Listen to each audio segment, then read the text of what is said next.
Check out carmarshal.com. The link is in the description. They help support us. Hey, stand up. Sir, I'm just laying here trying to sleep, and you're... Stand up. I'm not standing up. I'm in my house. I'm sleeping. I got you on video. Go ahead, tase me. Ah! Ah! Mother! Fuck! Stand up. Ow! Hey, Ow, motherfucker! stand up. Ow! Stand up. Ow! Get on your stomach. Ah! I'm on! Get on your stomach. Get on your stomach. Get off me! Get on your Get stomach. off me! You're going into custody. Ow! Get on your stomach. Wait! Wait! Get the fuck back. He's not doing it. Honey! Take my phone! Give it to the lawyer! Take my phone! Ow! He's not doing it. Ah!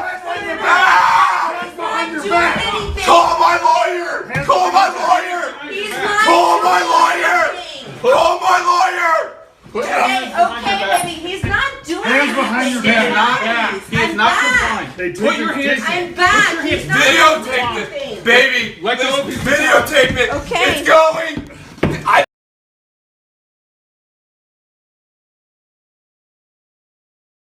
Cop on trial after video showed him break into innocent man's home, taser, beat him in bed. A problem officer is on trial this week after he was seen on video breaking into an innocent Marine veteran's home, taser, beating, and falsely arresting him in his bed. By Matt Agarist, March 6, 2018. Boys Hot Springs CA only in Police State USA. Could an argument over a husband failing to notice his wife's haircut end with police tasering and severely beating a man as he lies in bed? That is exactly what happened to Marine Corps veteran Fernando Del Valle, and he's got the video to prove it. What is different about this case, however, is that the cop responsible for this bad behavior is now on trial. This week, the trial for Deputy Scott Thorne begins. Thorne is charged with assaulting without lawful necessity during an alleged domestic violence incident at a Sonoma Valley residence in 2016. According to Patch.com, during testimony in Sonoma County Superior Court this morning, a next-door neighbor said she called 911 about yelling and a commotion between Fernando Del Valle and his wife Kirsten Del Valle around 10:30 p.m. She said Kirsten sounded intoxicated and appeared to be the aggressor in the argument. Aside from police being told that the female was the aggressor, they still entered the home and went after Del Valle, who was lying on a bed when he was savagely attacked. He was beaten, tossed, and subjected to a humiliating arrest in view of his neighbors, the prosecutor said. Thorne had a gun, taser, baton, handcuffs, and tear gas, but he didn't have the soft skills of patience and restraint, and he used force without lawful necessity, Deputy District Attorney Robert Weiner said, according to Patch. On the night of September 24, Del Valle, 38, and Kirsten had some drinks and got into an argument after he failed to notice her haircut. The argument became heated but never once turned physical. As Del Valle retreated into the bedroom and locked himself in, the couple's screaming got the attention of the neighbors, who, in turn, called the police. Just as the argument begins to calm down, cops burst into the couple's home. Del Valle, who is trying to go to sleep in bed, is then woken up by the sound of Sonoma County Sheriff's deputies breaking down his bedroom door. Before the video begins, the deputies allegedly order Del Valle to stand up. That's when Del Valle turns on his camera and warns the deputies, "I got you on video. Go ahead. Tase me." Remember, Del Valle had committed no crime and had harmed no one.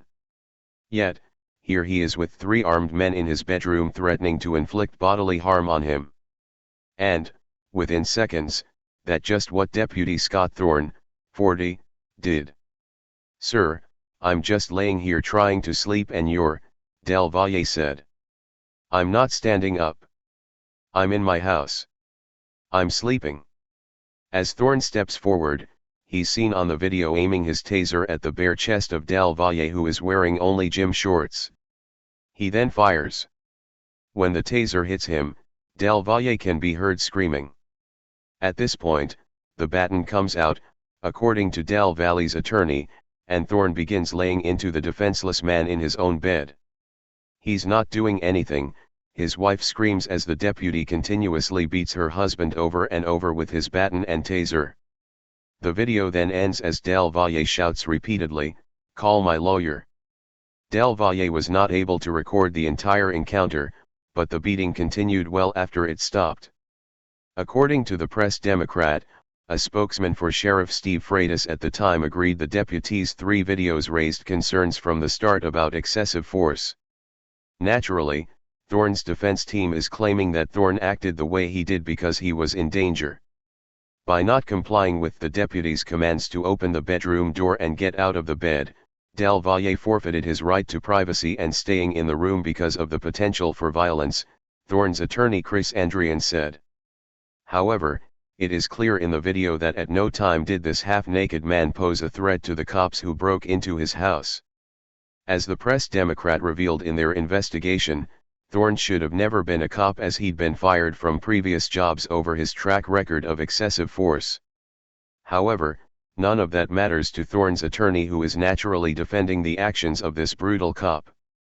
His position is he followed procedure, Andrian said, noting that he acted in accordance with his training.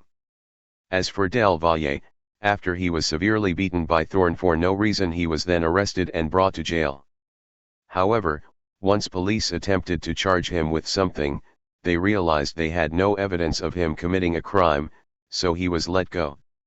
Del Valle's lawyer, Isaac Schwager, said, "In all, Del Valle was tasered 2 to 3 times and suffered at least 15 baton blows, causing neurological damage and a separated shoulder." The Del Valles are set to give their side of the story later this week. Below is the disturbing video.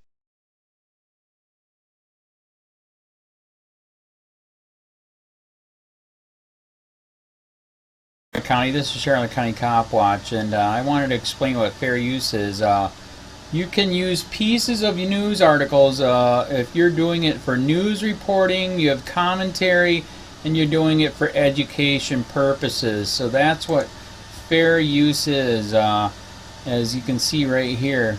Another reason why I wanted to make this video is to let you know I have just joined with Patreon. A nice thing with Patreon, I make no money on YouTube. They took the money away years ago, and so this is another way to give, and it's a nice thing too because you can give monthly. You can give $1, $5, $10, whatever. I do 4 to 5 hours a day on trying to wake the sheeple up on how corrupt it is and different ways that you can fight the corruption. So Patreon is a way that you can do it, and then of course the old way is still there. Donate to Sheriff County Cop Watch with PayPal or credit card. So keep that in mind. 4 to 5 hours a day. I make no money, but the corruption happened to me and I'm sick of it, so I'm trying to wake people up. But my wife would love it if if we could get some help out there. There's 47,000 subscribers. Just think if each one of you subscribers just gave let's say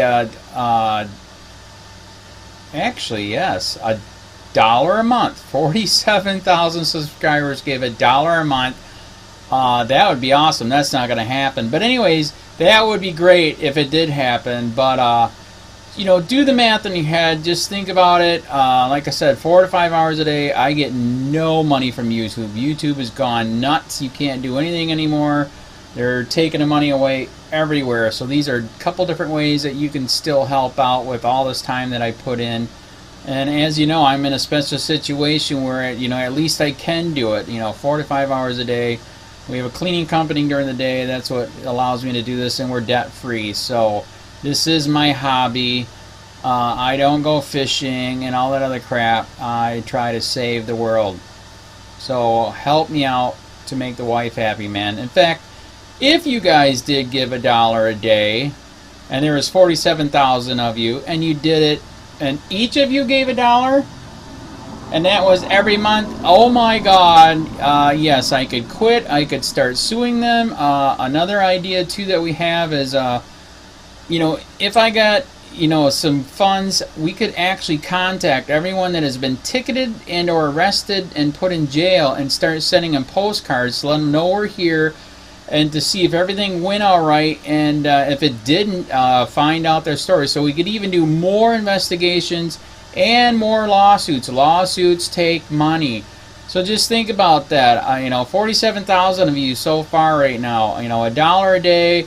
I mean, $1 a month on Patreon, or $5 a month Patreon, 10, 20, whatever. Just do the math in your head. Help out. This is a lot of work every single day.